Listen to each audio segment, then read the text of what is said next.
Ang mabuting balita ng Panginoon, ayon kay San Lucas.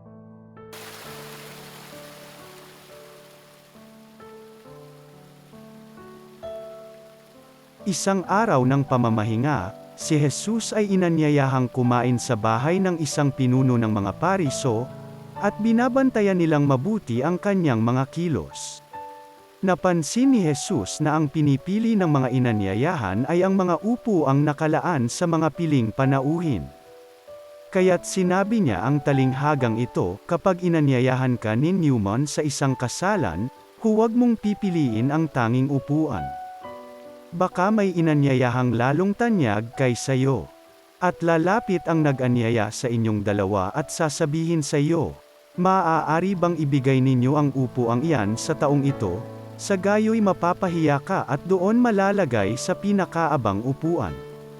Ang mabuti, kapag naanyayahan ka, doon ka maupo sa pinakaabang upuan, sapagkat paglapit ng nag-anyaya sa iyo ay kanyang sasabihin, kaibigan, dini ka sa kabisera, sa gayon, nabigyan ka ng malaking karangalan sa harapan ng mga panauhin.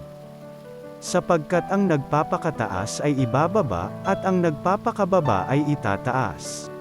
Ang mabuting balita ng Panginoon.